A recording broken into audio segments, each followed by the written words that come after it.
श्री गुरुदेव जय गुरुदेव। जय गुरुदेव नाम किनका, प्रभु का पावन नाम, मालिक का प्यारा नाम, हम सब जीवों का कल्याणकारी नाम। जय गुरुदेव जय गुरुदेव।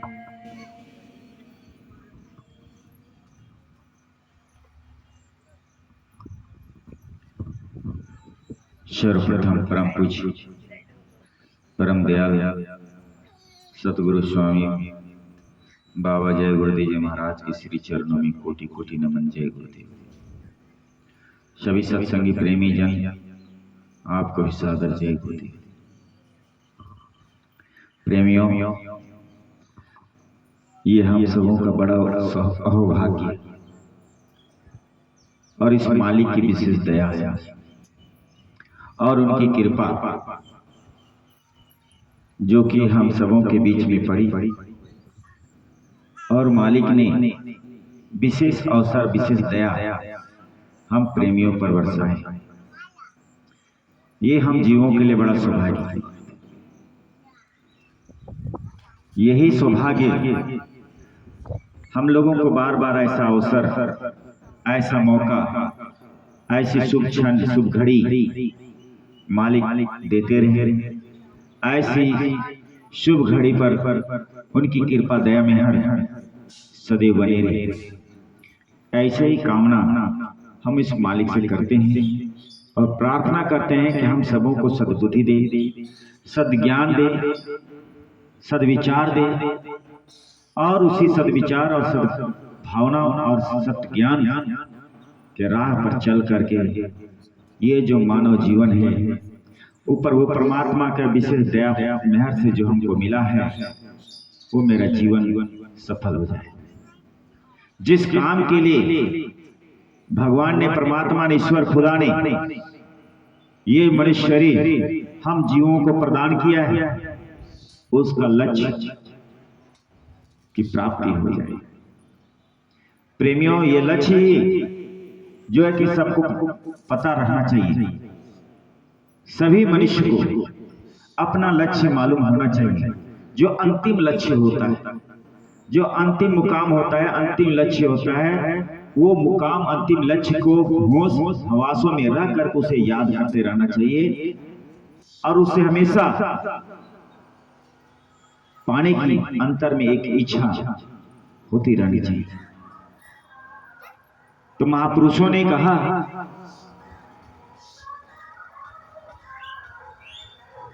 कि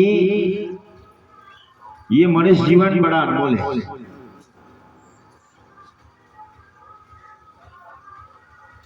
ये अनमोल तन पा करके अगर हमने अपने जीवन के लक्ष्य को नहीं पाया तो ये मानव जीवन, ये मानव जीवन का जो सफर है वो तो यहाँ पर अंत होगा ही, लेकिन उसके बाद का जो सफर है बहुत दुखदायी है, बहुत कष्टकारी है। उस कष्टकारी दुख और परेशानी से हमें बचना चाहिए और बच करके अपनी जीवात्मा को रक्षा हो जाए, हमारी जीवात्मा नरकों 84 में न जाए। ऐसा व्यवहार, ऐसा कर्म हम सबों को करना चाहिए और मालिक से हमेशा प्रार्थना करें कि हमें ऐसी जिंदगी और ऐसी दिन न देखने को पड़े, नरक और 84 का दुख न सहना पड़े। ऐसी प्रार्थनाएं उस मालिक से हमें करते रहना चाहिए, क्योंकि आपको पता नहीं कि उधर का जो सफर है, जो संसारिक लोगों के लिए जो सफर होती है, जो अध्यात्म में ना जुड़े हों और सच्चे कामिल मुर्शिद यानी सतगुरु के शरण में ना हो, वो ऐसे जीवों का जो जीवन बिल्कुल दुर्लभ है, दुर्लभ हो जाता है। उन्हें फिर दोबारा नहीं मिलता मनुष्य। 184 में भ्रमण करता है। अगर उन्होंने कुछ जाने अनजाने में भी अगर अपने स्तन से गुनाह कर देता है या अपराध कर बैठता है या पाप कर्म कर बैठता है, तो पाप कर्मों की सजा जो है कुदरत जो है यमराज जो है बहुत कठिन रूप से देता है। तो मैं आज इसी विषय पर थोड़ी सी चर्चा करूंगा कि जीवन के बाद इंसान को कैसे कैसे कर्म फल प्राप्त होते हैं। जो हम इस मनुष्य शरीर में जो कर्म करते हैं उसका परिणाम हमारे इस मनुष्य शरीर के बाद जब छूटती है तो यमदूत आते हैं और यमदूत आ करके इस शरीर से जीवात्मा को निकाल करके इसको यमलोक ले जाते। ये यमलोक जहां पर यमराज निवास करता है, ये धर्मराज भी है। न्याय अन्याय का फैसला करने वाला यही किसी को मिला हुआ है काम। जो हम इस शरीर से कर्म करते हैं उन तमाम कर्मों का जो फैसला यही सुनाता है, जिसको हम लोग यमराज कहते हैं, प्रेम दे। और ये हमारे धर्म शास्त्रों में भी वर्णन है। आप 18 पुराण हमारे वेदों में हमारे धर्म ग्रंथों में लिखी गई। उन 18 पुराण में एक ऐसे पुराण है जिसको हम लोग गरुड़ पुराण कहते हैं। जो गरुड़ पुराण जो है उसमें यमराज के मार्ग और यम का भेद और नरकों में जो उसके जो फल उगाए जाते हैं, या नरक फल जो हम जीवों को भोगना पड़ता है या 84 भोगनी पड़ती है, उसका राज और रस उसमें लिखा गया है। और स्वयं बाबा जी ने भी इनका भेद को खोल करके बताया, खोल करके बताए और बता करके हम लोगों को ज्ञान में लाने के प्रयास किए। प्रेमियों, आप लोग बड़े ध्यान से अपने मन बुद्धि चित्त को रोक करके इन वाणी और वचनों को जरूर सुने, जो कि हमारे जीवन के बाद में जो सफर है वो कैसा सफर है, कैसा रास्ता है, कैसा डगर है, कैसे कैसे रास्तों से होकर गुजरना पड़ता है, किन कठिनाइयों मुसीबतों से हमको इन चलना पड़ता है। अगर आपको पता हो तो शायद आपके आचरण, आपके व्यवहार, आपके कर्मों में सुधार हो सके। और इसी उद्देश्य से जो है कि मालिक ने यह संदेश हम लोगों को बताया था। प्रेमियों, यह है यम मार्ग। यम मार्ग मतलब यमराज का यहाँ जाने का रास्ता। कहते हैं यम लोक का मार्ग बड़ा ही दुर्गम। दुर्गम का मतलब होता है कठिनाई भरी, दुख भरी यह रास्ता है। सदा दुख और कलेशों को देने वाला, तकलीफ को देने वाला तथा समस्त प्राणियों के लिए भयंकर है। इंसान के लिए नहीं, समस्त प्राणियों के लिए भयंकर है। उस मार्ग की लंबाई कितनी है तथा मनुष्य उस मार्ग से यमलोक की यात्रा किस प्रकार करते हैं। हे गुरु, कौन सा ऐसा उपाय है जिससे नरक के दुखों की प्राप्ति न हो। तो गुरु महाराज जवाब देते हैं और उसको समझाते हैं जीवों को इनसे बचने के लिए।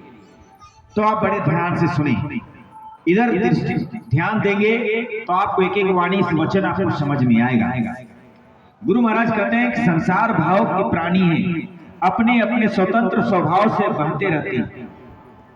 संसार में जितने भी इंसान हैं वो भाव के प्राणी हैं और अपनी भावना के अनुसार वो अपने अपने कर्म करते हैं। जैसे जिसकी जैसी भावना वो वैसे उसके उस कर्म करते हैं। प्रेमियों, उन्हीं कर्म जो करते हैं उसका ही लाभ उसे मिलता है, उसी का फल उसको भोगना पड़ता है। कहते हैं गुरुजन, माता पिता और बड़े सज्जन आदि जनों से दूर रहते हैं और इनकी आज्ञा का पालन करने में सर्वदा अवहेलना करते हैं। अवहेलना मतलब इनकी आज्ञा का पालन नहीं करते। किन लोगों की? कहते हैं गुरुजन, माता पिता की और अपने से जो बड़े हैं, सज्जन हैं, अच्छे लोग जो उनकी आज्ञा का पालन नहीं करते, जो उनके वचनों को नहीं मानते, उनकी अवहेलना करते हैं। इसी प्रसंग में यमलोक का भी वर्णन करूंगा। यमलोक और मनुष्य लोक में 86,000 योजन का अंतर है। कितने हजार योजन का? 86,000 योजन का अंतर है, इतनी दूरी है यहां से लेकर के वहां तक का। और ये बहुत लंबा सफर है। कहते हैं उसका मार्ग तपाए हुए तांबे की भांति पूर्ण तपा रहता है। यम का मार्ग जो है जैसे तांबा देखते हो लाल रहता है, चूल्हा में अगर आप लोहा को डाल दो तो गर्म होने पर लाल हो जाता है, वैसे ही यम का जो रास्ता है, यमदूत के यहाँ पर जो जाने का रास्ता है, जिस रास्ते से यम के दूत जो लोग हैं जीवों को पकड़ करके ले जाते हैं, वो बिल्कुल तपा हुआ रहता है, आग से लहलहाता रहता है, एकदम बिल्कुल लाल होता है तांबे की तरह। बोलता है प्रत्येक जीव की मृत्यु के बाद यमलोक मार्ग में जाना ही पड़ता है, चाहे वो पुण्य आत्मा हो चाहे दोषी आत्मा हो, ये सबको वहां जाना ही पड़ता है। कहता है पुण्यात्मा पुरुष पुण्य लोकों में और नीच पापाचारी मानव पाप लोकों में जाते हैं। कह रहे जो पुण्य आत्माएं जीव होते हैं उन जीवों को यमदूत ले जाते हैं पुण्य लोकों में, अच्छे अच्छे लोग है वहां ले जाते हैं। ये जो यमलोक है, जो यमलोक है चौखूटा है, जैसे ये स्टेज बना हुआ है चौखूटा है, और इनके चारों तरफ जो है, चारों तरफ जो है इसका दरवाजा है। ये चारों तरफ दरवाजे में 4 दरवाजे हैं, वहां पर 4 प्रकार के जीवों को अलग अलग दरवाजे, जो जैसा जैसा कर्म करता है उसी के अनुरूप वही दरवाजे से यमदूत लोग उनको ले जाते हैं और वहां प्रवेश कराते हैं। प्रेमियों आपको मैं बता दूं कि यमलोक में 22 नर्क है। ये जो यमलोक है वहां पर 22 प्रकार का नर्क है, 22 नर्क है।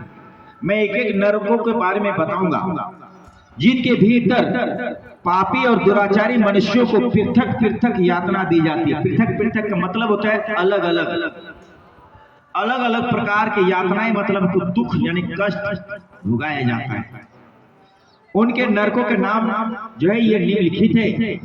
कहते हैं नर्क एक अलग है, फिर कहते हैं रौरो नर्क, रौद्र नर्क, शुकर नर्क, ताल नर्क, कुंभीपाक, महाघोर, सालमल, विमोहन, किपाप, कृमिभक्ष, लाल भक्ष, ब्रह्म, पीप बहाने वाली नदी, रक्त बहाने वाली नदी, जल बहाने वाली नदी, अग्नि ज्वाला, महारौद्र, संदस, सुन भोजन और घोर वैतरणी और 80 पत्र वन, ये नाम है नरकों का।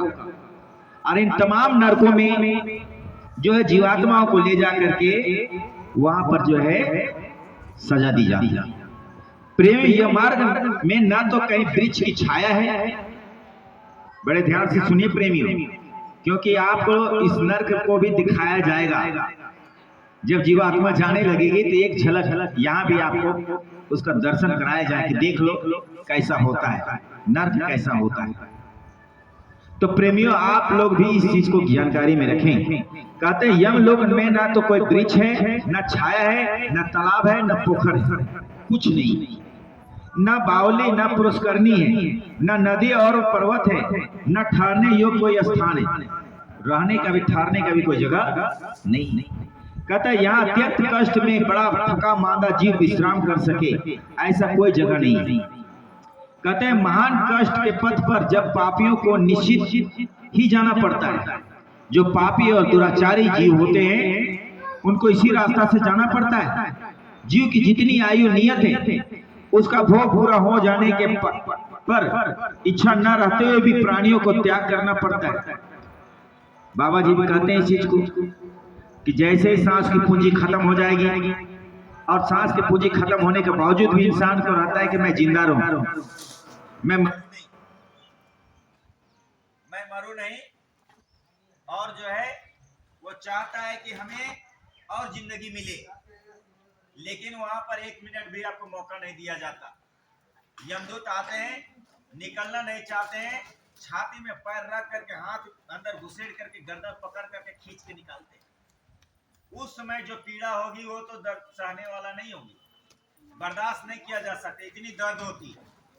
बोलते हैं आगे के ऐसे समय में उन जीवों को निकाल करके जबरदस्ती शरीर से निकाला जाता है और निकाल करके उनको यमलोक पहुंचाया जाता है। कहते हैं जल, अग्नि, विष, क्षुधा, रोग अर्थात पर्वत से गिरने आदि किसी भी निमित्त को लेकर देहधारी जीव की मृत्यु होती है तो 5 तत्वों से बने हुए विशाल शरीर को छोड़कर जीव अपने निजी कर्मानुसार किए इस किराए के मकान से निकाल लिया जाता है। अगर कोई दुर्घटना से भी शरीर छूटता है या फिर पहाड़ से गिर गया, फिर जल गया या कोई भी चीज किसी भी कारण से अगर वो मरता है तो उसकी जीवात्मा को निकाल करके बाहर कर दिया जाता है। कहते हैं केवल यातना भोगने के लिए दूसरे शरीर में प्रवेश किया जाता है। अब यहाँ से तो निकल गया, निकलने के बाद में उसको सजा देने के लिए एक शरीर दिया जाता है जिसको बोलते हैं लिंग शरीर। क्या बोलते हैं उसको? लिंग शरीर, जो 17 तत्वों का होता है। कितने सब तत्वों का होता है? 17 तत्वों का होता है। बोलता है दुख और सुख से निर्मित होने के लिए मनुष्य पापाचारी शरीर में बसने वाला जीवात्मा कर्म भोगने के लिए भोगी होते हैं और महान कष्ट का सामना करना पड़ता है, बहुत दुख उठाना पड़ता है। तो यहाँ पर दोनों चीज बताया गया है कि पापाचारी जो जीव होते हैं उनका सफर कैसा होता है और जो पुण्य आत्माएं होती है उसका सफर कैसा होता है। वहां पर हम दोनों के बारे में चर्चा करेंगे। कहते हैं पापाचारी जीव चोरी करते हैं, शराब पीते हैं, मांस खाते हैं, घूस लेते हैं, पर नारियों को बर्बाद करते हैं, अपनी शान समझते हैं। ये लोग अपनी शान समझते हैं। ऐसे इंसान जो ये कर्म करते हैं, चोरी करना, शराब पीना, मांस खाना, घूस लेना और पर नारियों को बर्बाद करना, ये अपने शान समझता है, अपना कहता है कि हमारा ताकत है, ये बल है और उस बल का दुरुपयोग करता है। कहते हैं छोटी बालिकाओं का जीवन कन्या के रहते हुए नष्ट कर देता है, यानी कि बलात्कार जैसे कर्म करते हैं। दिया बिना दया के दूसरे जीवों के शरीर को टुकड़े करना अपना धर्म समझते हैं। जैसे कि कसाई लोग कोई भी जीव मिलता है तो उस पर कोई दया मेहर नहीं होता और उसको टुकड़े टुकड़े कर करके बोटी बोटी कर देते हैं। आज आप लोग सोचते होंगे कि छुआ चोर है, ये है वो है, जो बच्चों को ले जाते हैं और उसके पेट चीर फाड़ करके, छाती चीर करके उनके अंगों को बेचते हैं। वैसे जीवों को भी वहां पर उस नर्क में पापीचारी जीव हैं। कहते हैं ये पापीचारी जीव किसको कहा गया ये बताया गया है। बिना दया के एक धर्म समझते हैं। दया का तो एक कण नहीं हो रहता, जानवरों की भांति अपना जीवन व्यतीत करते हैं। वैसे लोग जानवर की तरह जीवन जीते हैं और कहते हैं और जहां भी जाते हैं वहां अपनी ही स्त्रियां समझते हैं। जिसको भी देख ले उसको अपना ही स्त्री समझने लगता है, यानी कि वो पापी जीव अपनी ही स्त्रियां समझती। यही बुद्धि प्रवाह रूपी बहती है, असत्य में फंसा देने वाली बुद्धिमत्ता समझते हैं। झूठ बोलना अपने आप को बहुत चतुर समझते हैं। मैं मेरे से ज्यादा झूठ बोलने कोई है ही नहीं, झूठ में हमको कोई हरा नहीं सकता है। कहते हैं बिना देखे दूसरों को आरोपी और अपराधी साबित कर देता है, बिना गलती को समझे, बिना जांच परख किए और अच्छे लोगों को भी गलत बता देता है और गलत लोगों को अच्छा बता देता है। ये भी दुष्ट है, सज्जनों के दुश्मन होते हैं और ये जो अच्छे लोग होते हैं उसके दुश्मन बन जाते हैं। जो नेक और ईमानदार लोग होते हैं उसके लिए वो लोगों को बुरी नजर से देखता है और उसको जो है प्रताड़ना देता है, उसको जो कष्ट देता है। पर निंदा तो उसके जुबान पर होती है। पर निंदा मतलब चुगली करना, इसका उसका शिकायत करना उसके जुबान पर होती है। और स्वप्न में पर निंदा की हुंकारी लगाते रहता है और सोता है तो भी उसकी निंदा करते रहता है। कहते हैं कि ग्रंथ मतलब धार्मिक ग्रंथ, बोलता है पुराण, रामायण, गीता के विरोधी होता है। ऐसे लोग इनको मानता नहीं है, कहता ये सब बेकार है, इसकी कोई जरूरत नहीं है। सत्य प्रचार होने देते नहीं। जब सत्य का प्रचार करने के लिए कोई आगे निकलता है इसमें वे लोग रुकावट पैदा करते हैं। ये लोग पापीचारी जीव लोग क्या करते हैं, रुकावट पैदा करते हैं और रुकावट पैदा करके वो सत्य का ज्ञान, इस सत्य का जो है संदेश है लोगों तक पहुंचने नहीं देता है। कहता है बाधा पहुंचा, राज्य का उल्लंघन करना उसकी प्रकृति में रहता है, और हमारे देश का जो कानून है उसको तोड़ना उसको अपने मुट्ठी में समझता है। बोलता है सरकार भी मेरे मुट्ठी में, राज्य का कानून भी मेरे मुट्ठी में, ऐसा वो उसके अंदर में भाव होता है। कहते हैं कि वह आगे कहते हैं केवल खाना और सोना, ताश आदि जुआ खेलना और वैष्णवी वस्तुओं का सेवन करना अपनी पूजा समझता है। ये सब करना वो अपना धर्म समझता है। आवाज जा रही है प्रेमियों पीछे तक? आवाज जा रही है? तो उन चीजों को करना, जुआ खेलना, जो है मार काट हिंसा करना, वो अपना धर्म समझता है। ये धर्म है उसका। आगे कहते हैं कि जो कोई मिलने जाता उसे कहला देते हुजूर साहब पूजा अंदर कर रहे हैं, और हुजूर साहब उसी वक्त चाय आदि पीते रहते हैं और हंसी दिलगी करते रहते। लोग कहते हैं जब उसे कोई मिलने आता है तो कहता है देखो चाय पी रहा है, पूजा कर रहा है, मतलब पूजा कर रहा है। तो वो लोग बाहर में कहते हैं तो पूजा कर रहा है, अंदर में वो भोग भोग रहा है। ऐसे पापी दुराचारी जीव बोलते हैं जरूरत वालों से मिलना उस वक्त होता है जब उसकी पूजा कोई 1000 रुपयों में करे। उन्हीं लोगों से वो मिलता है जब उसके लिए कोई पैसा लेकर के आए, दौलत लेकर के आए, तो उसी से मिलता है। बाकी अच्छे लोगों से मिलना वो मना कर देता है, बोलता है पूजा कर, ऐसा करके उसको टरका देता। तो ये है पापीचारी जीव, या ऐसे लोग जो है इसको कहा जाता है पापीचारी व्यक्तित्व वाले जीवात्माएं, ऐसे व्यवहार करते हैं। बोलता है इन जीवों की दुर्दशा क्या होती है ये भी जानना जरूरी है। पापाचारी जीव की मृत्यु के समय यमराज के दुष्ट यमदूत हाथों में हथौड़ी और मुगंदर लिए आते हैं।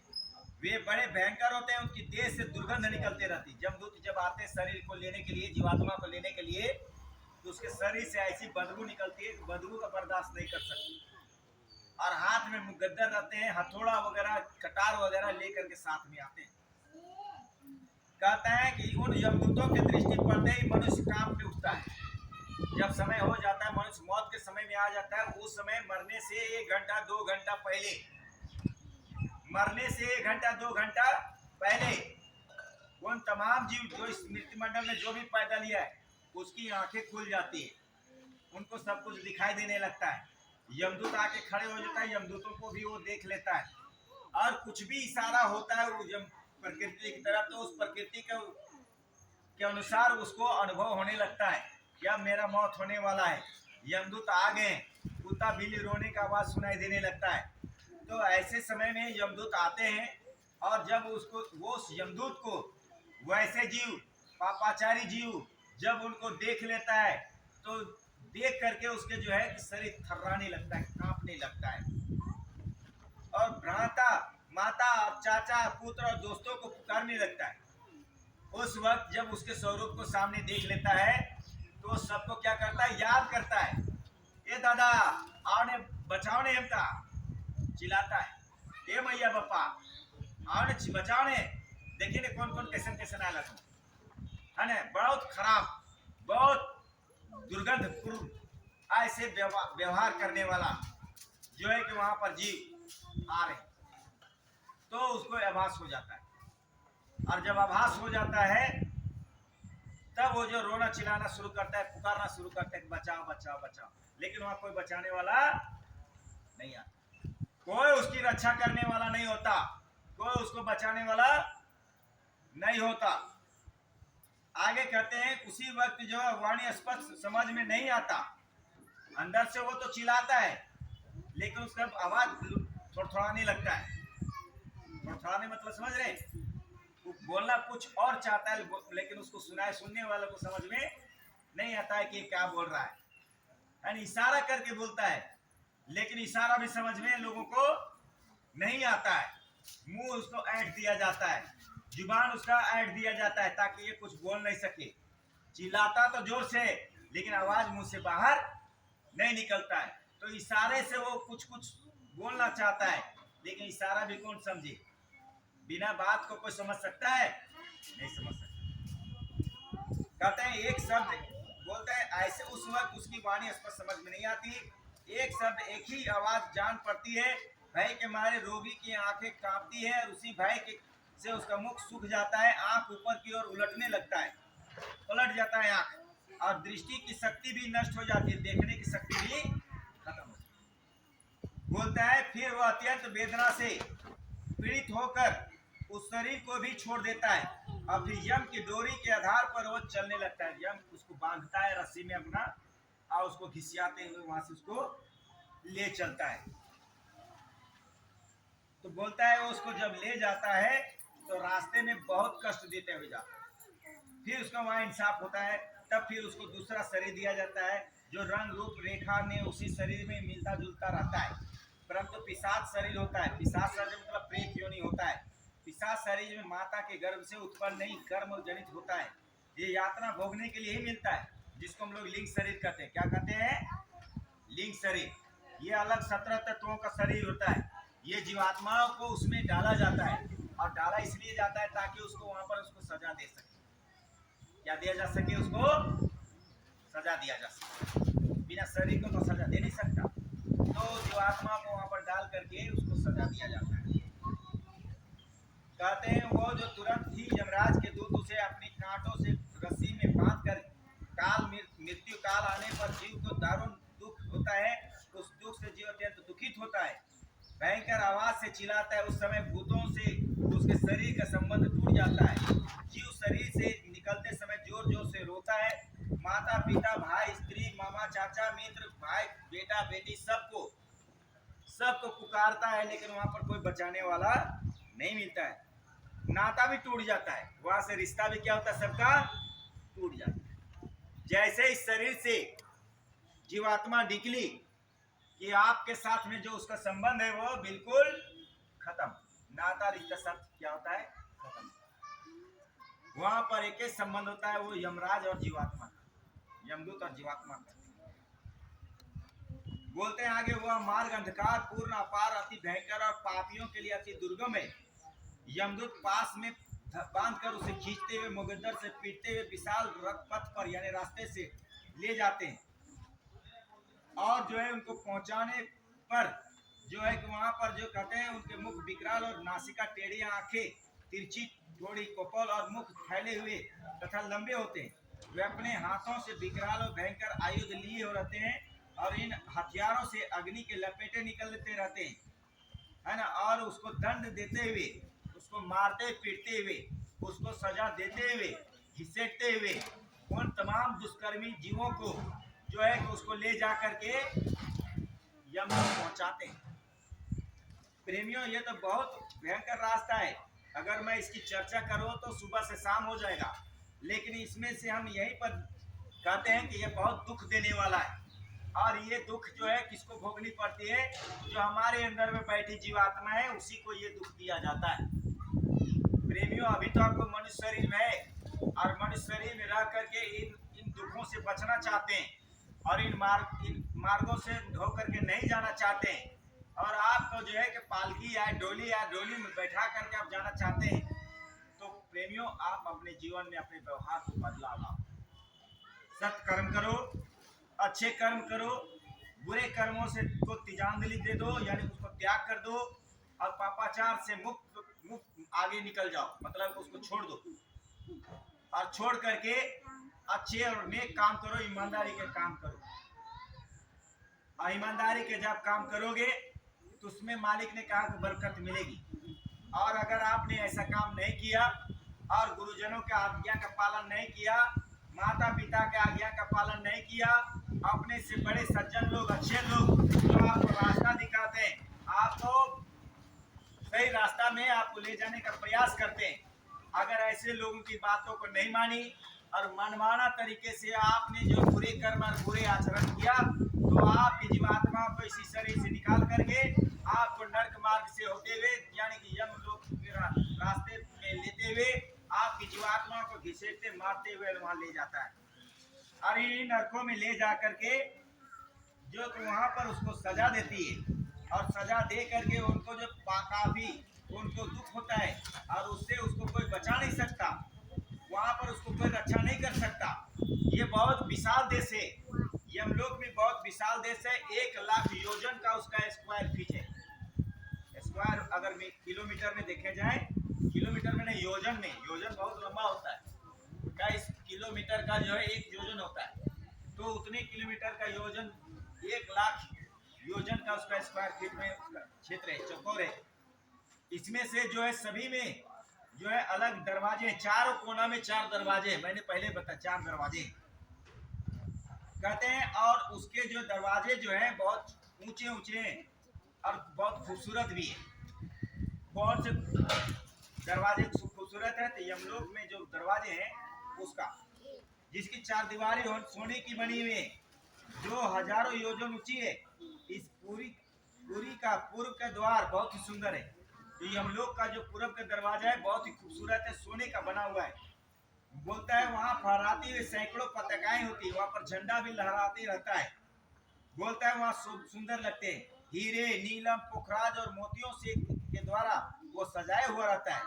वहां किसको ले जाते हैं, तो वहां कौन कौन रहते हैं, तो बोलते हैं वहां पर गंधर्व लोग, बोलते हैं अप्सराएं, अप्सराएं मतलब परी लोग, और लोगों के गीत और नृत्य वहां पर होते रहते हैं। उस द्वार से देवताओं को, उस द्वार से कौन लोग जाते हैं, पूरब के जो दरवाजा है उससे कौन लोग जाते हैं, तो कहते हैं कि वहां पर जो उन लोगों को ले जाया जाता है, जैसे कि देवता लोग हो गए, ऋषि हो गए, योगी हो गए, गंधर्व हो गए, सिद्धि लोग हो गए, और विद्याधरों का प्रवेश, अच्छे कर्म करने वाले पुण्य आत्माओं को पूरब की दरवाजे से ले जाते हैं। वहां पर उसको कोई कष्ट नहीं होता, वहां पर उसको जो आराम से ले जाते हैं, उसको मारते पीटते नहीं है, उसको अच्छी तरह से उसको वहां पर ले जाते हैं। बोलता उस नर्क का उत्तर द्वार, बोलता है घंटा, छत्र, चंवर तथा नाना प्रकार से अलंकृत है। जो उत्तर का दरवाजा है उसमें जो बड़ा सा घंटा लगा हुआ है और एक छायादार है। उसी छायादार में क्या होता है, वहां पर चावर डोलते रहता है। चावर समझते हैं ना, पंखा डोलते रहता है। बोलता है वहां पर जो है वीणा और वेणु की मनोहर ध्वनियां गूंजते रहती है।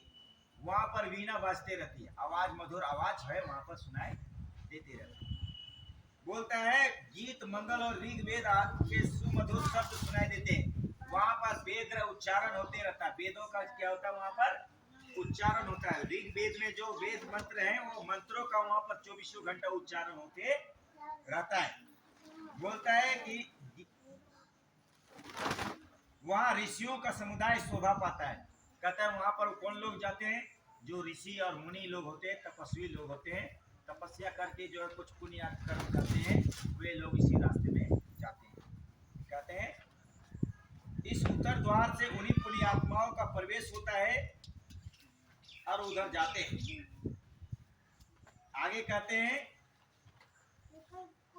उसी तरह से आपका पश्चिम का भी है, वहां पर भी आपको जो है बहुत ही सुंदर है रास्ता है। वहां पर एक पुण्य आत्मा को उधर से ले जाया जाता है, जैसा जैसा जो कर्म करते हैं उसके लिए। लेकिन पापी जीवों के लिए, किनके लिए, पापी जीवों के लिए दक्षिण का दरवाजा है। कौन सा दरवाजा है, दक्षिण दिशा में जो दरवाजा है वो पापी जीवों के लिए, कुकर्मियों के लिए। और बोलता है ये यमपुरी में प्रवेश करते हैं। बोलता है कि आप विस्तार पूर्वक, बोलता है इसके बारे में अगर जानना चाहते हैं, दक्षिण में जो तो रास्ता है उसके बारे में बताना चाहता हूँ। दक्षिण द्वार अत्यंत ही घोर और महाभयंकर है। मैं इसका वर्णन करता हूँ और वहाँ सदा हिंसक जीव जंतुओं, बिदड़ियों के शब्द सुनाई देते रहते हैं। वहां पर जानवरों की आवाज, बोलिए जय गुरुदेव। बोलते हैं वहां पर जानवरों की आवाज, चिंगाड़ आपको वहां सुनाई देंगे। भयंकर भयंकर जानवरों की आवाज सुनाई देंगे, बोला चिंगाड़ते होते वहां पर। बोलते हैं आगे कहते हैं कि वहां दूसरों की पहचानना असंभव है। वहां आप किसी को पहचान नहीं पाओगे। वहां पर अगर पड़ोसी भी रहेगा तो उसको पहचान नहीं पाओगे। उसे देखते ही रोंगटे खड़े हो जाते हैं। भूत, पिशाच और राक्षसों से यह द्वार सदा भरा पड़ा रहता है। वहां पर पिशाच लोग रहते हैं, भूत लोग रहते हैं, प्रेत लोग रहते हैं, वहां पर उसी दरवाजे में भरे रहते हैं। और उन लोगों को देखकर जो है ये जीवात्मा थर थर कांपते रहती है, बहुत कष्ट होता है। पापी जीव जो है दूर से उस द्वार को देखकर त्रास से मूर्छित हो जाता है। उस दरवाजा को दूर से ही देखता है और बेहोश हो जाता है। बोलता है भैया हम नहीं जाएंगे वहां। बोलता है उसको मारते मारते घिसेटते हुए वहां पर ले जाते हैं। और जब उसको होश आता है ना, तो उनको क्या करते हैं, सांकलों से यानी कांटेदार रस्सी होता है, उससे उसको बांधते हैं और बांध करके उसे डांटते फटकारते मारते हुए उसको वहां पर ले जाते हैं। और होश आने पर वे खून से लथपथ होकर पग पग में लड़खड़ाते हुए दक्षिण के द्वार में जाकर उसको प्रवेश कराया जाता है। ये नर्क का द्वार है, ये नर्क का द्वार है। मार में कहीं कहीं तीखे कांटे, बोलता है रास्ते में क्या होता है, कांटा होता है ना, ऐसे ऐसे उखड़ पखड़, वहां पर उसको घिसियाते हुए ले जाता है।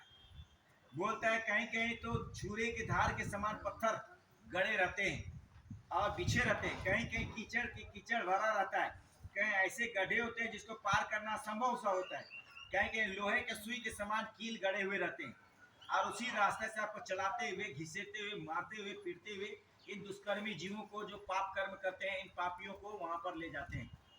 और कहते हैं कि यहाँ पर तपी हुई पत्थर शिला होती है। पत्थर शिला मतलब तपी हुई का मतलब होता है गर्म से लाल, ऐसे तपी हुई पत्थर होते हैं। बोलता है वहां दूषित जल और कहीं कंडे के आग के वहां पर भरा रहता है। पानी भी रहेगा तो एकदम कीचड़ वाला पानी, गंदा पानी रहता है। उसके बाद में कहते हैं कंडे मतलब आग दहक रहा हो, और उसके जो अंगारे जो होते हैं वो भी अंगारे बिछे हुए रहते हैं उस मार्ग में। इस मार्ग में अंगारे बिछे हुए रहते हैं। ऐसा विशाल कहीं कहते हैं कहीं सिंह, भेड़िए, बाघ, डांस और भयानक कीड़े डेरा डाले रहते हैं। कहीं बड़े बड़े जोंक और अजगर पड़े रहते हैं। भयंकर मक्खियां, विषैले सांप, खूंखार बलिष्ठ हाथी चीरा फाड़ करते रहते हैं। आपको वहां पर सब दिखाई देगा कि हाथी लोग जीवों को पटक करके कैसे सूंड में डालते हैं और उनको चीर चीर करके उसको मारते हैं। वो सब आपको अपनी आंखों से दिखाई देगा। ऐसा देख करके वो दुष्कर्मी जीवात्माएं रूहें बेहोश हो जाता है, बार बार बेहोश हो जाता है। उसको होश में जबरदस्ती लाता है और फिर इसको घिसेटते हुए आगे ले जाता है। कहते हैं कि खुरों से खोदने वाले मार्ग को खोदते हुए तीखे सिंगों वाले बड़े बड़े सांड, भैंस और मतवाले चीते सबको कष्ट देते रहते हैं। उस रास्ते में जब जाओगे ये सब रास्ते में मिलेंगे, और जिसके जिसके साथ जैसा जैसा कर्म किया है वो लोग यहाँ पर आपको इन्हीं रास्तों में आपको बदला लेगा, बदला लेता है। जिसको काटा है, मारा है, भोंसा है, जलाया है, तड़पाया है, ये तमाम जीवात्माएं वहां पर इंतजार करते रहती है कि कब वो आएगा, उसका समय पूरा होगा। वैसे जीवात्माओं को जब वहां पर जम के दूत ले जाते हैं तो वहां पर इन लोग जबरदस्ती पर झपट पड़ते हैं और झपट करके उन तमाम दुष्कर्मी जीवों को वो लोग अपना नोचते हैं, काटते हैं, चिंगारते हैं और उससे बदला लेते हैं। कहीं कहीं धूल की वर्षा होने से शरीर जो सारा शरीर धूल से भर जाता है, धूल के कण होते हैं और जो कण शरीर में आकर लगते हैं कि जैसे कि कोई बाणों के द्वारा, तीर के द्वारा हमको कोई मार रहा हो, ऐसा चोट लगता है, चुभते हैं। बोलते हैं बहुत ही भयानक वहां पर इस मार्ग में जीवों को ले जाते हैं। कहते हैं कहीं सूखी और कठोर जहरीली वायु का सामना करना पड़ता है। इससे पापी जीवों के अंग से विवाही फूट जाती है, चिथड़े चिथड़े, बड़का बड़का फोड़ा, फुंसी, और जो बोलते हैं ना कि ये निकल जाता है और वो फूटता है तो वो दर्द से कराता है। ऐसा सजा रास्ते में ही दी जाती है। आगे कहते हैं ऐसे मार्ग न तो राह खर्च के लिए कुछ मिलता है और न कहीं कोई सहारा ही दिखाई देता है। इस मार्ग में पापी जीवों की यात्रा करनी पड़ती है। सब और निर्जन उजाड़ देश मिलते हैं और वहां पर वे सभी जीवात्माएं वे भूख और प्यास से पीड़ित हो हाथ जोड़ दीन भाव से आंसू बहाते और विलाप कर याचना करते हैं, यानी उसे प्रार्थना करते हैं और कहते हैं कि कुछ दीजिए। इसी से रट लगाए रहते हैं, पानी प्यास लगता है, बोलता है कुछ पानी दे दो, रोता है, चिल्लाता है, याचना करता है, अरे कुछ खाने के दे दो, भूखा हूं। लेकिन वहां कुछ भी मिलता नहीं है। कहते हैं उसके सामने सुगंधित पदार्थ, दही, खीर, घी, भात, सुगंध युक्त दूध और शीतल जल प्रस्तुत हो जाता है, उनके सामने रख दिया जाता है, लेकिन मिलता नहीं, दिखाया जाता है। उन्हें देखकर वो बारंबार उससे याचना करते हैं। उस समय यमराज के दूत क्रोध से आंखें लाल करके उन्हें फटकारते हुए कठोर वाणी से कहते हैं, हे पापियों, तुमने समय पर संतों, ऋषियों, मुनियों, साधु और योगी जनों का उपदेश को क्यों नहीं सुना? उस समय ये लोग बोलता है, वो फरिश्ते जिसको यमदूत कहते हैं, ये यमदूत लोग उसको फटकार करते हैं और कहते हैं कि तुमको जब बताया जा रहा था, ऋषियों, मुनियों, योगियों, तपस्वी, ज्ञानी और गुरुजनों के संदेश जब तुम्हें सुनाया जा रहा था, तो तूने उसकी बात को क्यों नहीं माना? क्यों आदेश का पालन नहीं किया? आगे कह रहे हैं, उसकी वाणी और उसकी मनमानी अवहेलना की और निंदा करने में और उन्हें दुख पहुंचाने में क्या उपाय किए? तुमने पर नारियों के बिगाड़ने में चोरी, मांस और वैश्विक वस्तुओं का सेवन करने लगे, अर्थात साधु संत का तनिक भी स्वागत नहीं किया और उसको दुख दिया, कष्ट दिया। अब उसकी सजा तुमको यहाँ भोगनी ही पड़ेगी। मिलता कुछ नहीं प्रेम में। यमदूत की बात सुनकर पापी जीवों का अन्न की अभिलाषा छोड़ देते हैं, बोलता है, और भूख से चिल्लाते रहते सर्वदा। यमदूत उसको भयानक अस्त्रों से मारते, पीटते, काटते उसको ले जाता है और ले जाकर के उसको सजा देता है और वो नर्क में, उस जहन्नुम में डाल करके उनको जलाया जाता है, मारा जाता है, काटा जाता है। और जो जो कर्म यहाँ पर इस धरती में किया अपने शरीर में रह करके, उन तमाम का बदला वहां पर चुकाना पड़ता है। एक एक कर्मों का बदला वहां चुकाना पड़ता है। बोलते हैं ऐसे पापी चारी जीवों को बहुत दुख है प्रेमियों। वहां पर जो कई नर्क हैं, उस नर्क को पर कहा जाता है कि एक नर्क है जिसका नाम है महावीर्य नामक नर्क। यहाँ पर बोलता है कि पीप की नदियां से भरा रहता है, पीप से भरा रहता है, वज्र के समान कांटे रहते हैं। उसका विस्तार 10,000 योजन का है, जिसमें डूबा पानी पापी जीव कांटों से बिंधकर अत्यंत दुख भोगता है। वहां पर किन जीवों को ले जाता है? तो बोलता है जो गौ की वध करने वाले मनुष्य उस भयंकर नरक में 1,00,000 वर्ष तक सजा पाता है।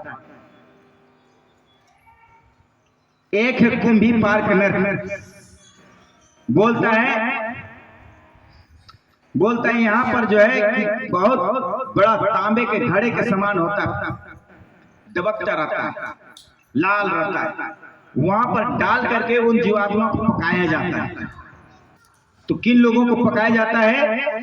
जो साधु ब्राह्मण की हत्या करे और घरों का अपहरण करे और पापी उस नरक में डालकर उसको काल की सजा पाता है। एक है रोरो नरक। बोलता है वहां पर झूठी गवाही देने वाला। बोलते हैं जो झूठी गवाही देता है मनुष्य इसमें इस नरक में ईख की भांति पेरे जाते हैं। पेरने वाला होता है, कतारी पेरते हैं, वैसा ही वहां पर समान होता है। वहां पर जो झूठी गवाही अदालत में देता है और बेगुनाह लोगों को फंसाता है, ऐसे जीवों को वहां पर उसकी सजा दी जाती है। आगे में कहते हैं अति अप्रतिष्ठित नामक नरक। बोलता है यहाँ पर कहते हैं जो सज्जनों ब्रह्मवेता ब्राह्मणों को पीड़ा देने वाला, ज्ञानी और अच्छे ईमानदार लोगों को कष्ट पहुंचाने वाला, नीचे लोग मुंह करके इस नरक में गिराया जाता है। और यहाँ पर जब गिराया जाता है तो बहुत कष्ट भोगता है। आगे कहते हैं जो विलेपन नामक नरक। इसमें जो है कि शराब पीने वाले, पर नारियों पर बुरी नजर डालने वाले और उनके अस्तित्व को गंदा करने वाले, जो दूसरे नारियों को अपवित्र बनाता है, ऐसे लोग इस नरक में जाते हैं और यहाँ पर डाल करके उनको जलाया जाता है। आग से दहकता रहता, जब अंगारे रहते हैं वहां पर डाल करके इसको जलाया जाता है। ऐसे जो पापी जीव होते हैं उसको वहां जलाया जाता है। फिर कहते हैं जयंती नामक नरक। यहाँ पर कहते हैं जयंती नामक नरक घोर नरक है, बहुत खराब नरक है।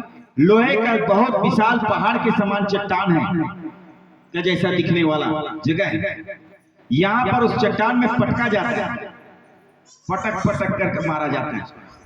कैसे जीवों को मारा जाता है का जो पराई स्त्रियों के साथ संभोग करने वाला मनुष्य, चाहे वो स्त्री हो चाहे पुरुष, ये नहीं कि सिर्फ स्त्री पुरुष ही हो, स्त्रियां भी इसमें सजा भोगती है।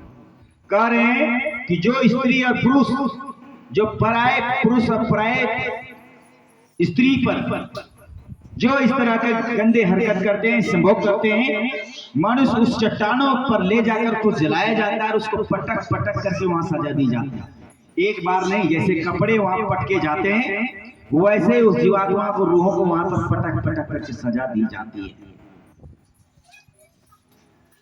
जैसे गर्म बालों में चना भूंजा जाता है वैसे वहां पर भी उसको भूंजा जाता है। महारौरव नामक नरक, ये और भी खतरनाक है। बोलते हैं यहाँ पर जो है आंखें फोड़ दी जाती है। आंखें जो है आपको दिखाई कुछ नहीं देगी, आप सीधे जाएंगे, बड़े बड़े रड रहेंगे, सलाखें रहेंगे, लोहे के गर्म रहेंगे, और वहां पर क्या करते हैं वो सलाखें आंखों में घुसेड़ दिए जाते हैं और घुसेड़ करके उसको अपार पीड़ा दी जाती है। बोलता है यहाँ पर उन लोगों को सजा देते हैं जो माता बहन कन्या और पुत्र वधू के साथ जो है गलत संबंध रखते हैं, स्त्री बालक बूढ़ों की हत्या करते हैं, उनकी भी यहाँ यही दशा होती है। ये 14 इंद्रियों के आयु पर्यंत नरक यातना में पड़े रहते हैं। और यहाँ पर ऐसा नरक है जो यहाँ एक बार चला गया वो कभी निकलता ही नहीं। जो एक बार यहाँ चल गया, जो अपने माता पिता की हत्या करते हैं, अपने से बड़ों की हत्या करते हैं, जो अपने भाई बहन की हत्या करते हैं, पुत्र वधु वगैरह जो भी है उसको हत्या करता है, और ऐसे हत्यारों को यहाँ पर ले जाकर के सजा दी जाती है महारौरव नामक नरक में। और यहाँ पर जो ऐसे पापी जीवों को बोलता है कि कई कल्प बीत जाते हैं फिर भी वहां से उसको छोड़ा नहीं जाता, निकाला नहीं जाता। इतनी कष्ट इन नरकों में, दोजकों में डालकर इसको दी जाती है। प्रेमियों, अगर आप चाहते हैं कि हमारा भी जीवन में ये मनुष्य शरीर मिला है, ये मनुष्य शरीर मिला है क्या इन्हीं कर्मों को भोगने के लिए, क्या यही नरकों में दोजकों में सजा पाने के लिए मिला है? क्या हमें ऐसा कर्म करना चाहिए जैसे जिन कर्मों की सजा हमको इन नरकों में भोगना पड़े? क्या हम ऐसा पाप कर्म क्यों करें जो हमें ऐसे सजा भोगना पड़ता है?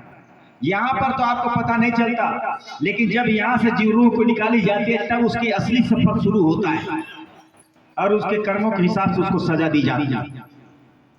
प्रेमियों, इन्हीं चीजों से बचाने के लिए, इन्हीं पाप कर्मों से सजा नहीं मिल पाए, आप सजा ना मिले, इन्हीं चीजों से बचाने के लिए परमात्मा ने, उस खुदा ने, परमात्मा ने नीचे में कई रास्ता बताने वाले अच्छे फकीरों को, नेक इंसानों को, पैगंबरों को, देवी देवताओं का अवतार जिसको हम लोग कहते हैं, राम कृष्ण बुद्ध महात्मा ईसा मोहम्मद जैसे महान आत्माओं को इस धरती में भेजा और कहा, और इन लोगों ने यहाँ पर आकर के इंसानी शरीर में रहने वाले, तमाम इंसानी शक्ल में रहने वाले जीवों को, रूहों को उन्होंने अच्छा सच्चा मार्ग बताया।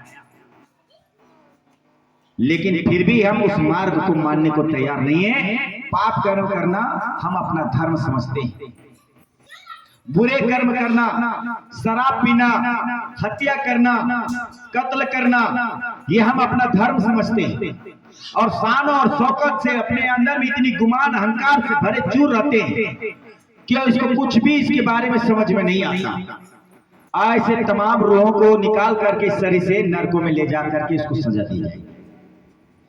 प्रेमियों, इसी सजा से बचाने के लिए ही ऐसे फकीर, ऐसे पैगंबर, ऐसे मार्ग दिखाने और रास्ता दिखाने वाले, रूहों की रक्षा करने वाले, जीवात्माओं को इन्हीं नर्क और 84 से बचाने के लिए परमात्मा के दरबार से ऐसी महान शक्तियां, ऐसे सज्जन लोग, महान आत्माएं इस धरती में आते हैं, जिसे हम लोग गुरु या संत या फकीर कह करके पुकारते हैं। और ये जब पैगाम अपना सुनाते हैं और सुना करके लोगों को सही रास्ता में ले जा करके और सही आचरण व्यवहार करा करके आपको नर्क और 84 से बचाने का काम करता है। अगर आपने इनके वचनों को नहीं माना, इनके वचनों को नहीं सुना, इनके बताए हुए रास्ते पर नहीं चला, तो निश्चय ही है कि आपकी रूह को यमदूत पकड़ेंगे और आपको सीधे नर्क और 84 में डाल देंगे। आप जो सोचते हो कि हत्या करना हमें अधिकार है, हिंदी लोग मंदिरों में ले जाकर के अपने देवी देवताओं के नाम पर बकरे का बलि चढ़ाते हैं। इस्लाम में भी ये गुनाह होता है। लोग बिस्मिल्लाह रहमान रहीम कलमा पढ़ते हैं और इन बेजुबान जीवों पर छुरा चलाते हैं। क्या इनकी सजा नहीं मिलेगी? इनको भी मिलेगी, सबको मिलेगी। जीव हत्या गुनाह है, कुरान भी बताता है, बाइबल भी बता रहा है, हमारे रामायण, गीता, भागवत और कुरान भी बता रहा है कि ये जीव हिंसा सबसे बड़ा अपराध है, सबसे बड़ा गुनाह है। फिर भी गुनाहों को बताया जा रहा है, फकीरों के पैगाम सुनाए जा रहे हैं, लेकिन उनकी बात को कोई मानता नहीं और अपनी गुनाहों को दलदल में फंसा रहता है। और ऐसे गुनाहगार जीवों को निश्चित है कि उसको नर्क की सजा भोगनी पड़ेगी। कोई उसकी रक्षा करने वाला वहां नहीं मिलेगा, कोई मददगार वहां नहीं मिलेगा। आप लोग को बताया जा रहा है, कोई वहां पर रास्ते में माई बहन भाई बंधु रिश्तेदार नातेदार वहां बचाने वाला नहीं मिलेगा।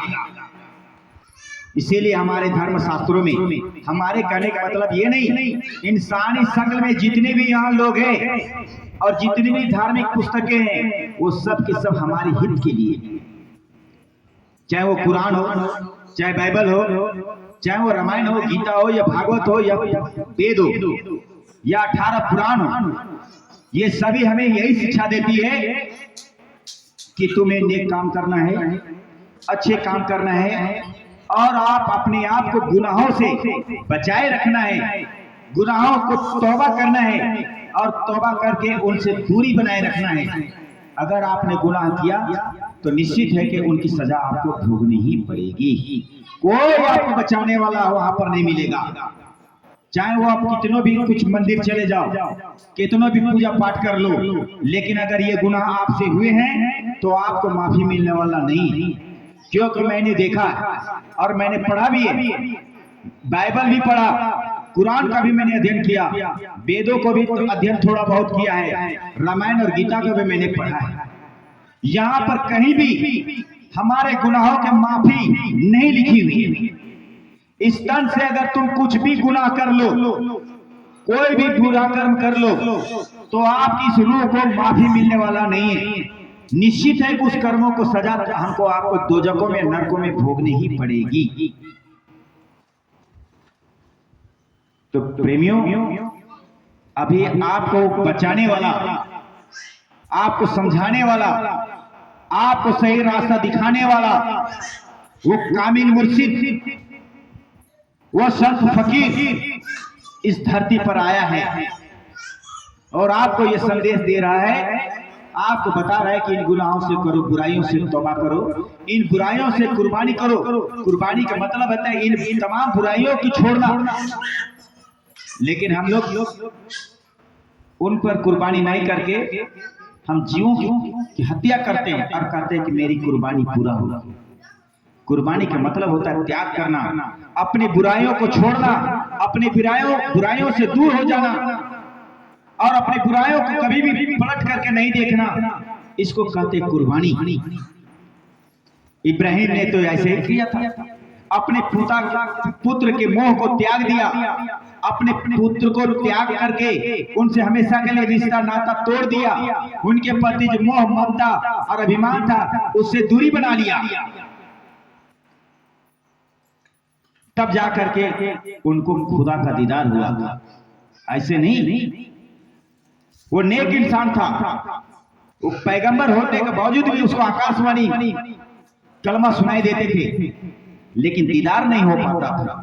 जब उन्होंने कुर्बानी की, किसकी? अपने बेटे की।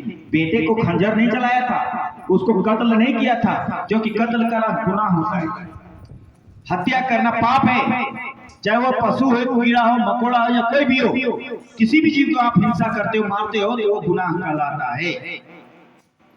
अगर जान के करते हो तो वो महागुनाह है। अनजाने में भी अगर आपसे कोई ऐसा गुनाह हो जाता है, वो भी आपको पाप कर्मों की उसकी भी सजा भोगनी पड़ती। तो प्रेमियों, आप लोगों को ये पैगाम दिया जा रहा है कि आप लोग हिंसा से दूर हो जाओ, किसी भी जीव जंतु को मारो मत, इनका मुर्दा मांस गोश्त को खाओ मत। अगर खाओगे तो ऐसे लोगों को ये इन्हीं नरकों में डाल करके आपको सजा दी जाती है।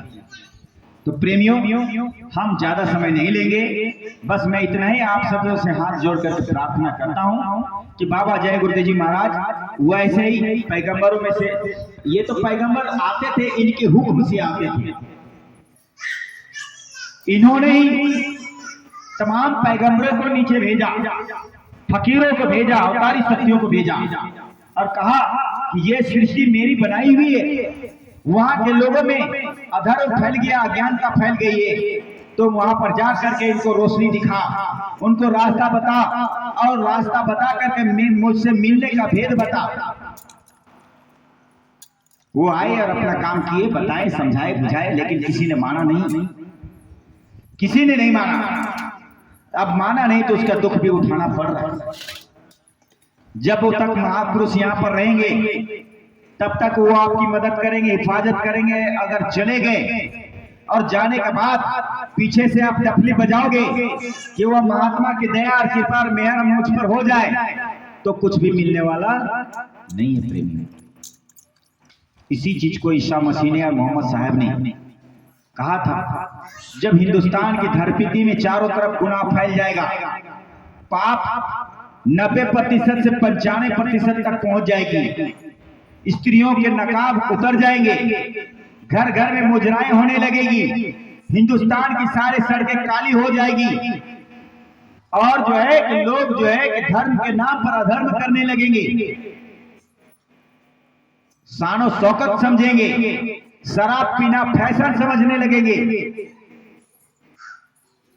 तो समझ जाना वो कयामत के दिन नजदीक है। ये इशारा करके उन्होंने बताया पहले ही।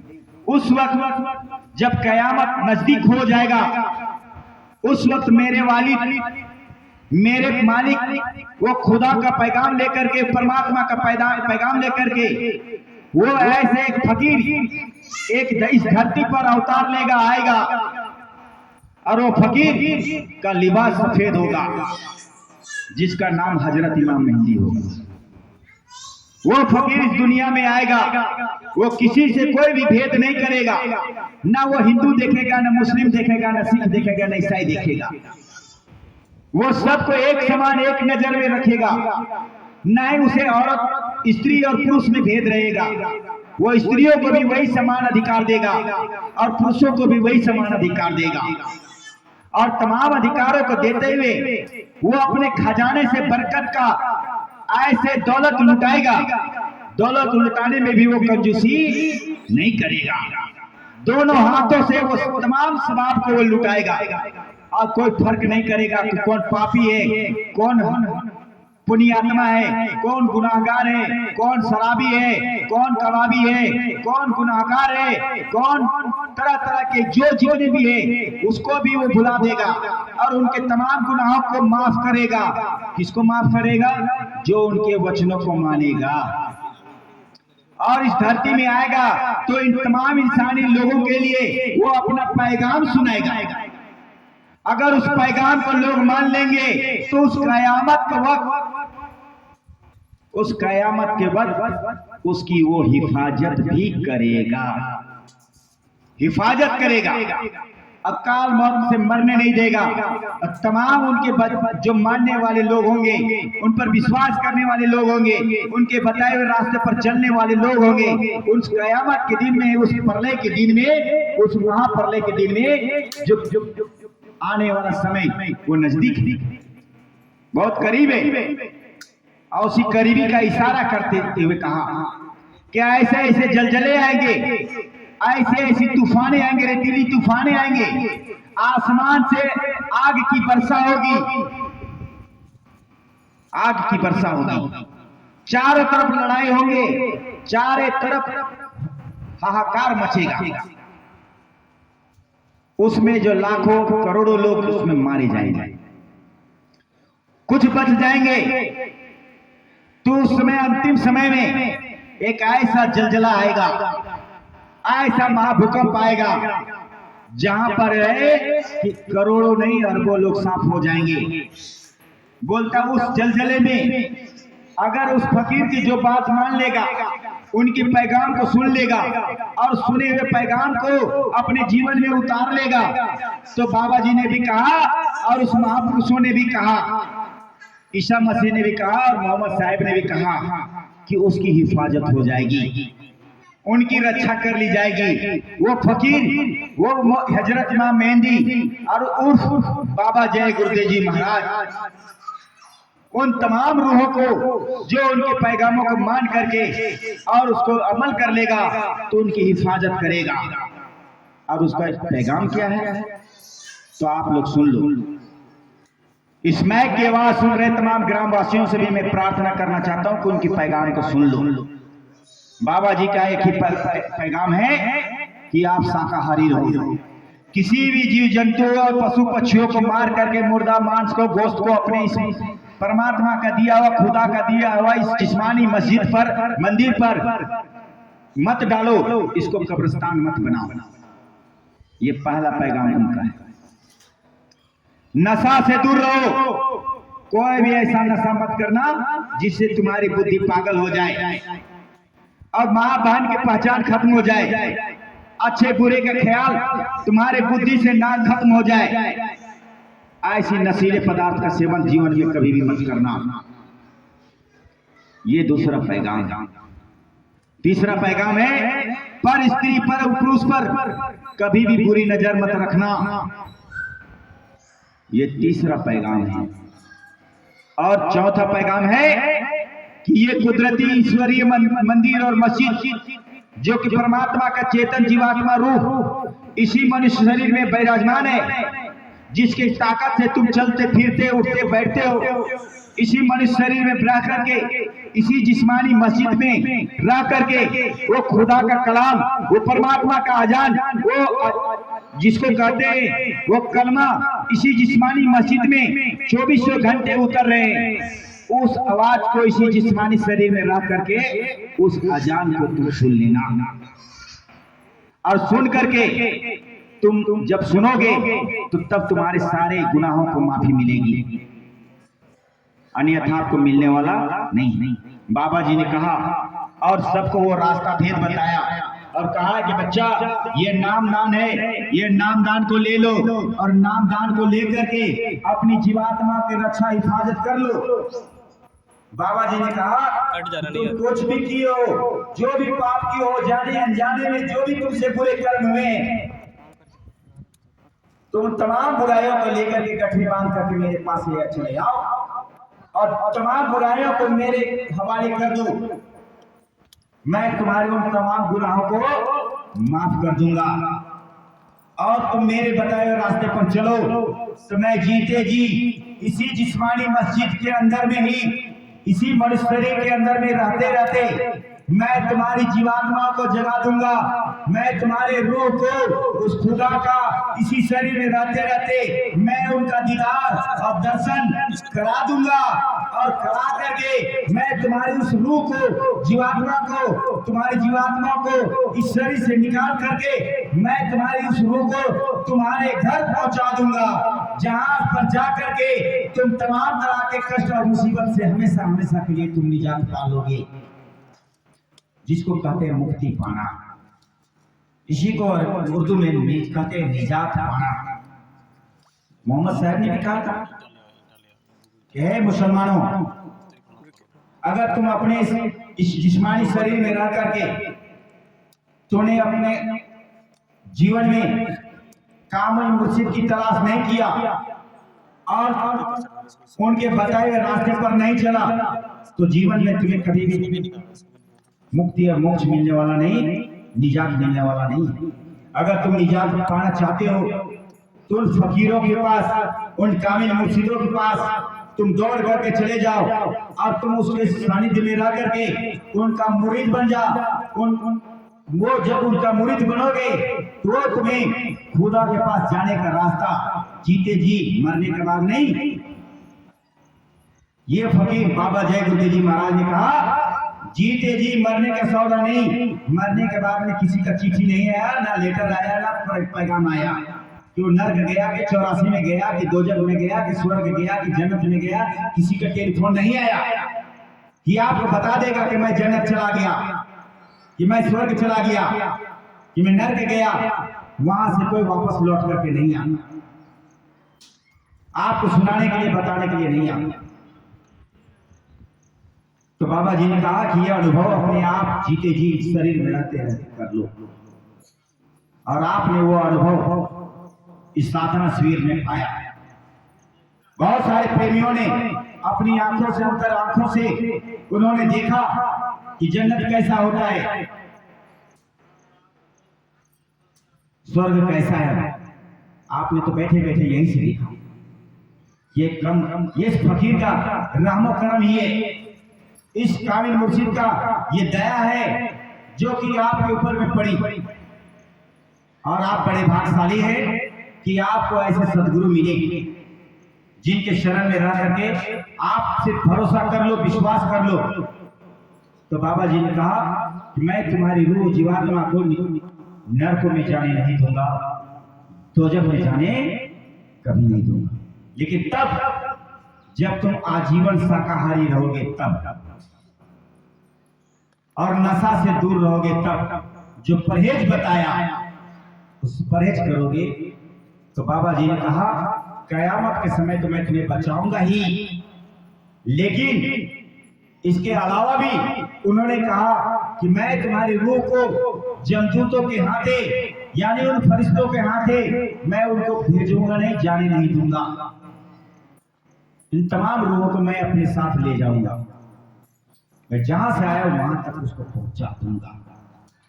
इसीलिए तुमने कहा कि हम आए उसी देश से जहां तुम्हारो धाम, तुम सबको घर पहुंचाना एक हमारा काम।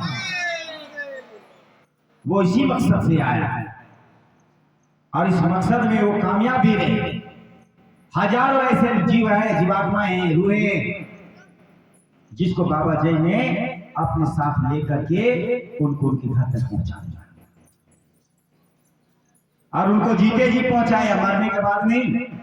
जब उन्होंने जीते जी इसी शरीर के अंदर में जब पहुंचा दिया, फिर वापस ला करके इसी शरीर में जब उनसे कहा कि बताओ दुनिया वालों को तुमने क्या देखा। जो देखा, जो सुना, जो पाया, वो यहाँ पर बताया कि मैंने ऐसा ऐसा चीज देखा। मैंने जन्नत को देखा, मैंने बहिष्ठ को देखा, मैंने स्वर्ग को देखा, मैंने राम को, कृष्ण को देखा। जो जैसा जैसा भाव जिसके साथ में रखा, उन तमाम चीजों को देखा। बहुत सारे ऐसे मुरीद जो बाबा जी के हैं, उन्होंने भी बताया कि मैंने भी खुदा का दीदार पाया, जीते जी पाया।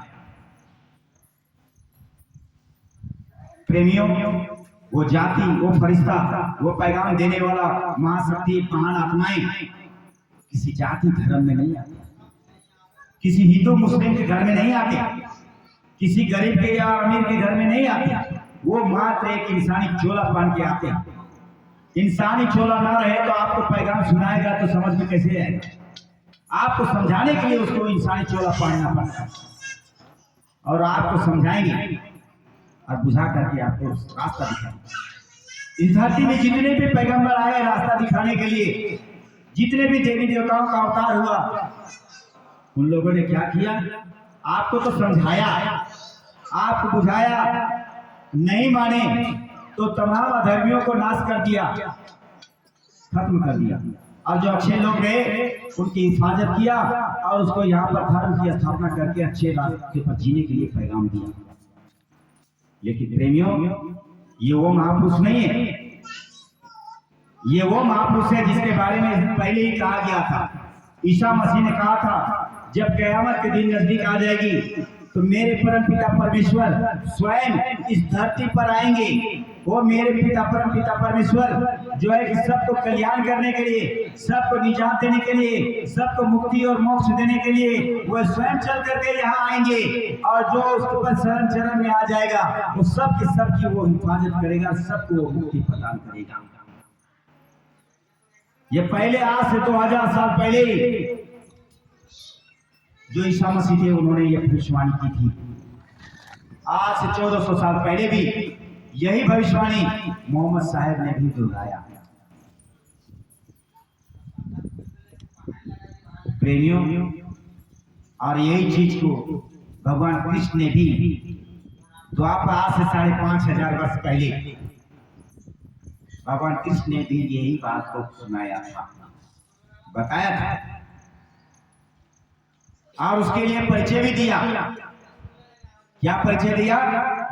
वो जब कलयुग में आएगा तो किसके यहाँ आएगा, कौन सी जगह पर आएगा?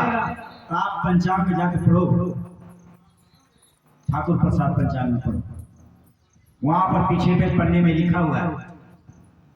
वो भगवान कृष्ण ने उन इस कल की अवतार के बारे में बताया। जिस कलंकित क्यों, उसके ऊपर में कोई कलंक नहीं रहेगा, वो अपने ऊपर में कोई कलंक नहीं लेगा, वो निष्कलंकित होगा। कोई भी व्यक्ति यह नहीं कह सकेगा कि मुझे इस बारे में जानकारी नहीं दिया गया। इसीलिए बाबा जय गुरुदेव जी महाराज ने अपने शिष्यों के द्वारा अब स्वयं चल करके गांव गांव गली गली घूम करके और शहर पूरे भारत के कोने कोने में जा करके 60 वर्ष तक निरंतर उन्होंने सबको को संदेश दिया, रास्ता बताया। और अभी भी इधर 10 वर्ष बीत गए, लगातार ये संदेश चल ही रहा है उन्हीं के माध्यम से, और यहाँ भी चल रहा है, उन्हीं की कृपा से चल रही है। तो कहने का मतलब है ये संदेश आपको दिया गया। प्रेमियों, आप लोग को शंका मत करो, ये जय गुरुदेव नाम किसी इंसान का नाम नहीं, ये बाबा जी का भी नाम नहीं है। बाबा जी का नाम इसीलिए पुकारते हैं क्योंकि इस नाम को उन्होंने बताया, भेद बताया। ये नाम तो उस प्रभु परमात्मा खुदा का है। जब भी आपको मुसीबत पड़े, अगर आप शाकाहारी रहे तो कोई भी इंसान अगर मर रहा हो, आंखें पलट गई हो, जुबान उठ गया हो, सांसें चलना बंद होने वाला हो, तब ऐसे वक्त में मैं बाबा जी ने कहा कि प्रेमियों इस नाम की परीक्षा कर लेना, ये जय गुरुदेव नाम की परीक्षा कर लेना। कैसे करना? तो बाबा जी ने कहा जब ऐसे दिक्कत परेशानी आ जाए तो अपने अंदर ही अंदर जय गुरुदेव नाम प्रभु का या जय गुरुदेव नाम खुदा का मेरी रक्षा कर हिफाजत करो जब बोलोगे तो बाबा जी ने कहा कि मैं मिलूंगा अब तुम्हारी रक्षा करूंगा। बाबा जी ने कहा मैं मिलूंगा और मैं तुम्हारी रक्षा करूंगा, अंतर में भी और बाहर में भी। फिर बाबा जी ने कहा कि अगर वो बोल नहीं पाया हो, उसको याद नहीं हो, तो कोई भी शाकाहारी आदमी जो है कि ईमान में रहता हो, पाक साफ रहता हो, अगर वो इंसान उनके दाहिने कान में, उसके मुख में कोई भी मीठा चीज मिल जाए, अगर बाबा जी का ये प्रसाद है अगर डाल दो तो बहुत उत्तम है, इलायची दाना डाल दो तो बहुत उत्तम है। लेकिन ना मिले शक्कर बतासा कुछ भी मिले मुख में डाल दो, अगर वो भी उस समय उपलब्ध ना हो तो मिट्टी को उठा लेना और उस मिट्टी को उसके मुंह में डाल देना और दाहिने कान पर जय गुरुदेव नाम प्रभु का आप बोलो, जय गुरुदेव नाम प्रभु का बोलो, या कहा जय गुरुदेव नाम खुदा का बोलो। जब आप 10 से 15 बार उसके दाहिने कान में बोलोगे तो बाबा जी ने कहा कि जो मरने वाला इंसान है, जिसको जमदूत और फरिश्ते उसको ले जाने के लिए आके खड़ा है, मैं वहां से भी उसको बचा लूंगा और उन जमदूतों से अलग कर दूंगा। और नर्क और 84 से उसको निकाल करके मैं ऐसे जगह में ले जाऊंगा जहां पर न जन्म है न मरण है। अगर वो पुण्य आत्मा है तो मैं उसको तो ले जाऊंगा, लेकिन अगर वो दुरात्मा है यानी कि पापी कबाबी मांसाहारी भी है तो बोलता है कि मैं उसको दोबारा इंसानी शक्ल में पैदा कर दूंगा, दोबारा ये जिस्मानी शरीर उसको प्रदान करूंगा। अब ये शरीर दे करके मैं फिर आऊंगा उसको ले जाने के लिए, या मेरे भेजे ऐसे शागिर्दों को मैं भेजूंगा, उसको भेद बताया जाएगा, फिर उसको ले जाएगा।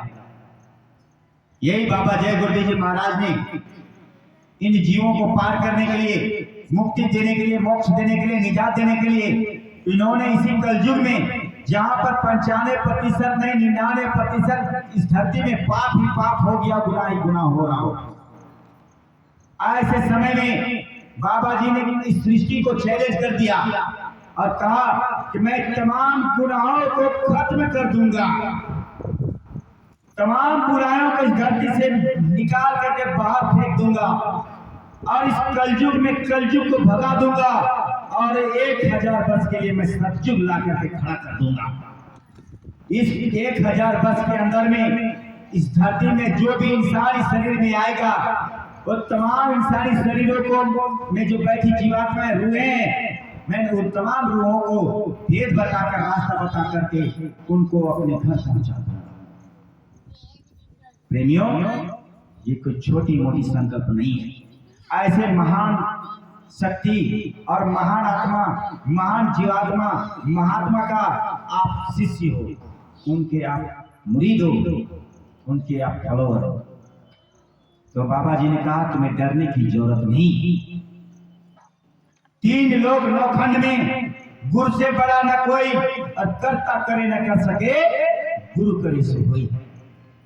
अगर इनके संदेशों को न माना न जाना तो मैंने पहले ही बताया, नरकों का रास्ता बताया कि नरकों में कैसी सजा दी जाती, उस सजा के अधिकारी आप हो जाओगे। प्रेमियों, समय बहुत ज्यादा ले लिया और हम लोगों ने जितना जल्दीबाजी की थी, लेकिन मालिक के मेहर और दया जो है कि बरसने लगी तो वो रुका नहीं, और इसलिए जो है कि आपको इतना देर तक बैठना पड़ा। ये तो उनकी कृपा है जो उनके वचनों को सुनने का सौभाग्य मिल गया। प्रेमियों, आप अपने जीवन में इन बुराइयों को हमेशा हमेशा के लिए छोड़ना होगा, तभी तो आपको निजात मिलेगा, नहीं तो ऐसे कैसे जाएगा। कोई भी गुनाहगार दिल या रूह खुदा का दीदार नहीं कर सकता, न उनसे मिल सकता है, न उससे बातें कर सकता है। अगर तुम अपने खुदा से, मालिक से मिलना चाहते, परमात्मा से मिलना चाहते हो तो भैया शाकाहारी तो रहना ही पड़ेगा, बुरे कर्मों को तो छोड़ना ही पड़ेगा। बुरे कर्म करोगे और सोचोगे कि मुझे खुदा परमात्मा मिल जाए तो मिलने वाला नहीं है, उसका तो एक ही रास्ता है। उन्होंने कहा कि अरे यहाँ पर धरती में सांस भी लोगे ना, उसका भी हिसाब चुकाना पड़ेगा। यहाँ के पानी भी पी रहे हो, उसका भी हिसाब चुकाना पड़ेगा। यहाँ के अन्न खा रहे हो, उसका भी हिसाब चुकाना पड़ेगा। जब हिसाब ही चुकाना पड़ेगा तो मुक्ति कैसे मिलेगा? मुक्ति मिलेगा? हिसाब कैसे लेगा तो वो तो लेने वाला जानता है, क्योंकि उसके साथ में तूने कैसा व्यवहार किया है वो तो वो जानता है। 2 फरिश्ते जो बैठा दिया है यहाँ पर, दोनों का 2 फल, वो तो लिख रहा है और वीडियो बना रहा है।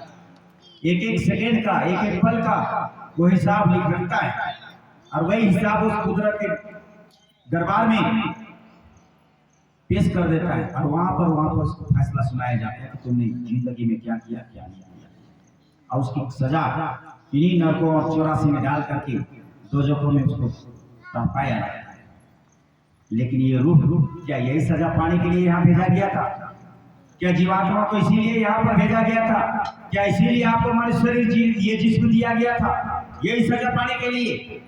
नहीं, ये मनुष्य और जिस्मानी शरीर और मस्जिद और मंदिर जो दिया है ये आपको परमात्मा को पाने के लिए दिया है, खुदा को पाने के लिए दिया है। इसी शरीर से तुम उस खुदा का दीदार कर सकते हो, दूसरा शरीर कहीं नहीं है, दूसरा कोई शरीर नहीं जिससे आप उस परमात्मा का, खुदा का दीदार कर सकते हो। जब तक उसका दीदार नहीं करोगे तब तक आपको निजात मिलने वाला भी नहीं है। तो ये संदेश परम पूज्य बाबा जय गुरुदेव जी महाराज का समय। और बात की तो अभी मैं बोलता रहूं, शाम हो जाएगा, रात हो जाएगा, लेकिन खत्म नहीं होगा। क्योंकि जब दरबार दया का भंडार जब खुलता है तो रुकता नहीं, लेकिन दूर दराज से आए हैं। और आज का त्योहार भी है, आप दुर्गा पूजा भी है, विजयदशमी भी है। आपने सच्ची विजयदशमी मनाया, आपने संसार में सच्ची विजयदशमी मनाया। लोग तो वहां पर ऐश मौज कर रहे हैं, लेकिन आप यहाँ पर क्या करें, अपने अंतःकरण को पवित्र बना रहे, पाक निर्मल कर रहे। ये निर्मलता, आपने इंद्रियों को जीता, उसको बस में किया। 9 दिन में 9 इंद्रियों पर आपने विजय प्राप्त, तब तो आपको 10वें दरवाजे में जाकर के अपना स्थान बना पाया। यही विजयदशमी, यही दरवाजा है जिस दरवाजे से बैठ करके आपको अपने घर जाना है। ये रास्ता इसी शरीर में है, और आप इस शरीर में जो रास्ता है उसका भेद आपको बता दिया गया। तो प्रेमियों, आप इसी रास्ते पर चलने का रोज प्रयास करो, अभ्यास करो। जो आपने यहाँ पर किया वैसे ही आप अपने घरों में जाकर के आप उसको पालन करो, तो निश्चित है कि आपकी जीवात्मा का कल्याण होगा। आप निश्चित है कि इसका लाभ आपको पूरा पूरा मिलेगा। घर में भी आपको यही अनुभव होगा जो यहाँ बैठ के आपने अनुभव किया। वो प्रकाश, रोशनी, नूर, बुराई नूर आपको वहां भी दिखाई देगा जो आपने यहाँ देखा। तो प्रेमियों, आप बड़े भाग्यशाली हैं, सचमुच में भाग्यशाली है। मैं आप सब तमाम जीवात्माओं को, तमाम लोगों में कोटि कोटि नमन करता हूँ। आप लोगों को प्रणाम करता हूँ, और मालिक शरीर में प्रणाम करता हूँ, उनको भी चरणों में कोटि कोटि नमन करता हूँ कि ऐसे ही दया, कृपा, मेहर हम तमाम रूहों पर बनाए रखें, बनाए रखें। और खुद मालिक चल करके आ गए, दर्शन देने के लिए भी आ गया। सोचिए कितनी बड़ी दया। तो प्रेमियों, आप सबको बड़ा सौभाग्य, तो इसी सौभाग्य को हम अपने जीवन में उतारे रहिए। संसार में कुछ भी नहीं है जिसको चाह करके आप अपने आप को सुखी बना सकते हो। इसीलिए आप लोग अच्छे कर्म कर लो, ऐसे ही कर्म, अच्छे कर्म करते रहो। दुनिया कुछ भी कहे, दुनिया 1000 गाली दे, उसे कोई फर्क नहीं पड़ना चाहिए। आपको लाख बुराई करे, आपको उसको सुनना नहीं है। आप अपना जो ड्यूटी, आपका कर्तव्य है, आप उसको करते रहो। मैं इन्हीं शब्दों के साथ में अपनी वाणी को विराम देना चाहता हूँ। कहने में, बोलने में, सुनने में अगर मेरी जुबान से अगर कोई अहितवत शब्द या बुरे से कष्ट पहुंचाने वाला या फिर आपको बुरा लगा हो, देखिए प्रेमियों, मैं तो आपसे उम्र में सबसे छोटा हूँ, और मैं इसमें कोई बड़ा विद्वान भी नहीं हूँ। ये तो गुरु महाराज की कृपा होती है, जो पीछे से हुरट हुरट के बताने के लिए कहते हैं, तो मैं बता देता हूँ। ये जुबान मेरी होती है, लेकिन वाणी गुरु की होती है। इसमें मेरा कोई भी रोल नहीं होता, मेरा कोई भी इसमें शब्द नहीं होता। इसीलिए प्रेमियों, आप सब जो है मुझे छोटा समझ करके मुझे क्षमा करेंगे, माफ करते रहेंगे। मैं इन्हीं शब्दों के साथ में विराम देता हूँ। अब हम लोग कुछ कार्यक्रम है, उस कार्यक्रम की ओर बढ़ेंगे। मैं यहाँ पर 5 जो साधना में जो पहले से करते आ रहे हैं, उन 5 साधना में करने वाले प्रेमियों को बुलाना चाहता हूँ यहाँ स्टेज में। जय